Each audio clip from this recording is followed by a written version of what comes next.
Hey, hello, welcome to my channel. My name is Ivy Brown K, and this is Ivy Living.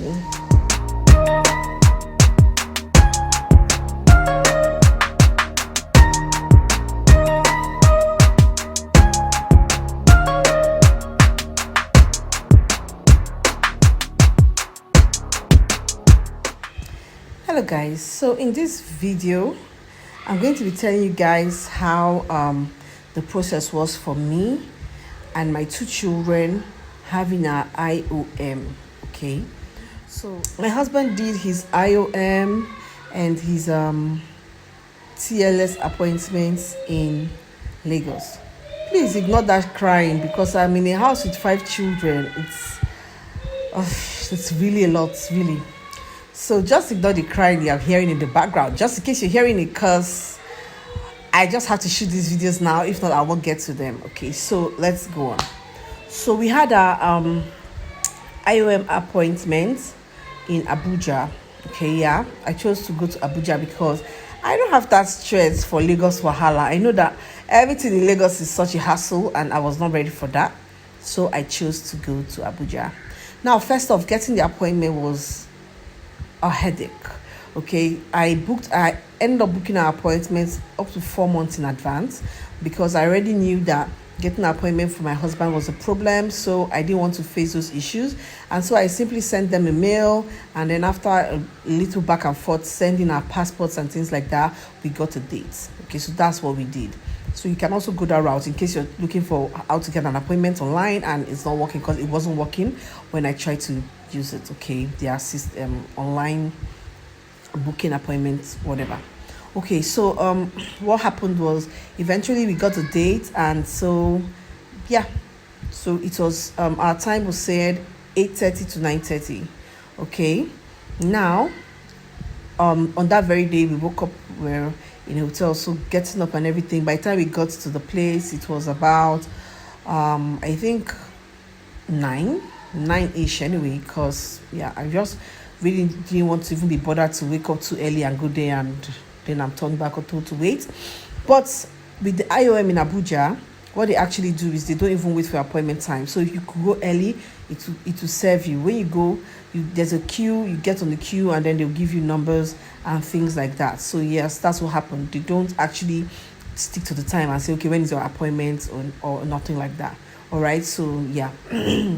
When we got there, we were number 135. Now, this 135 is not like there are 134 people in front of us. No, it meant there 135 different families, because the 3 of us got just one number, 135. So at the gates, they will check for your appointment and your payment receipt. So yeah, you have to print out the payment receipt. I paid online, but I printed it out. The appointment, as of when we went for our own, it was 57,000 for adults and 23,000 something for children. Okay, so in total I paid 104,400 for the 3 of us. Okay, so at the entrance you show them your appointment slip and then your receipts, and then they'll give you a badge with the number. If you are 10 in your family, you guys are going to have just one number. If you're 20 in your family, you're going to have just one number. So we were on number 135. Then we proceeded inside, and then they took us, they showed us somewhere to sit down, where you sit to wait. So we sat down there waiting. Sorry, excuse me. So eventually they called number by number, like number brackets. They'll call maybe 90 to 100, something like that. And then after a couple of hours, it was our turn, and then they called us. Yeah, I just got distracted by a child that wants to eat bread. Anyway, so where was I? So when it was our turn, eventually they called our numbers to go and take our passport. So we went to a separate room, and the good thing with the Abuja IOM is that when they are telling you to go, they're actually announcing that you should not take your seat. They'll tell you to keep things on your seat because you're going to come back. So we went to the place to take passports. It was pretty easy, except when everybody got to know me. What is knew me? Everybody got to know me because my second son, it was a hassle getting him to stand on that table, because there was it's like another room and there were a lot of people sitting, so it's like standing in front of a crowd. So he didn't want to even stand on that table. After a lot of cajoling and all whatnot, we finally got that picture. All right, and then we went back to our seats. Now, a couple of moments later, it wasn't maybe like 30 minutes after, they then said we could go upstairs. So they called the numbers again, and then we proceeded upstairs. And they then give us a talk and told us if you're pregnant, you have to let them know, you have to see a doctor and things like that. Oh yeah, I forgot to mention, at the gate when you're coming in, they'll give you a little ticket where you use your phone to scan it, and then it takes you to a Google Doc app where website where you fill in your details. Okay, so you fill in just one details anyway, but they'll ask you, one of the things there is how many are you in the family. So yeah, you write it there, how many and under what age. So pretty straightforward. But yeah, you do need an address and a code, okay, for someone in the UK to be able to fill that form. It's really, really important. So if you're going for school, you could use your school. If you're going for work, you could use your office address. We used my husband's home address.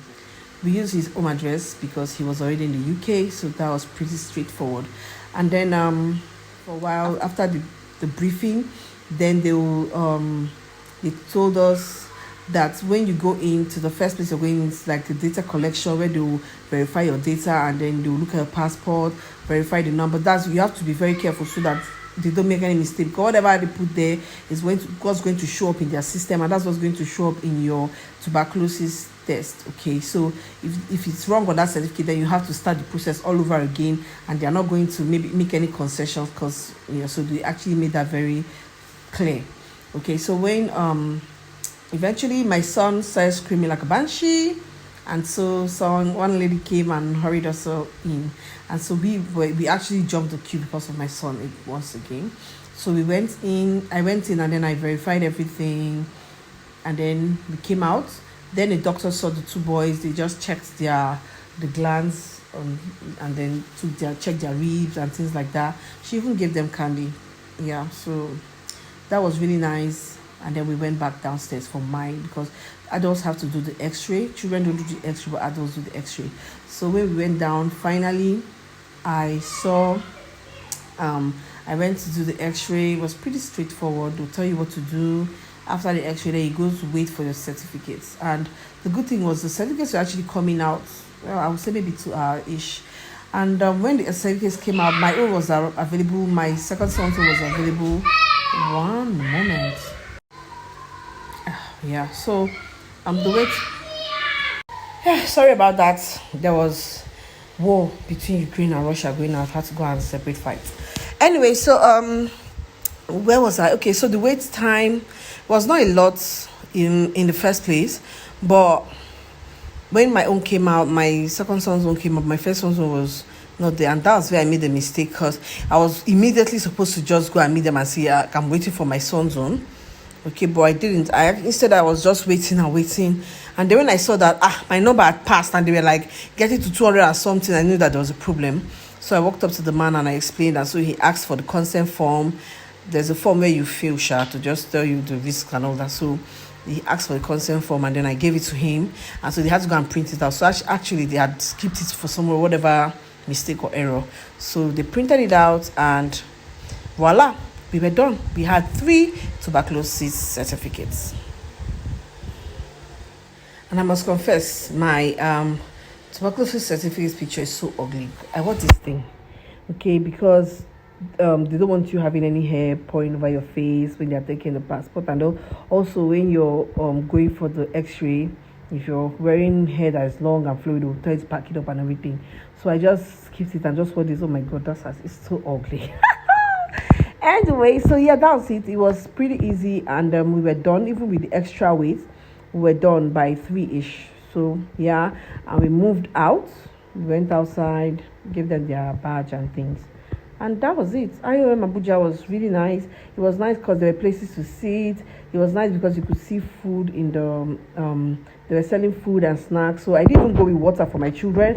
They had dispensers everywhere for you to give. So you just need to just go get one of the disposable cups that were everywhere and give your child water. If you want to buy food, there was food. I give those people 9/10 because it was a very, very, very good experience. It was a really good experience in IOM Abuja. Yeah, so if you're thinking of where to go, if you're not living in Lagos or Abuja, you're thinking, where should I go? My dear, please go to Abuja. Especially if you have children, you will thank me.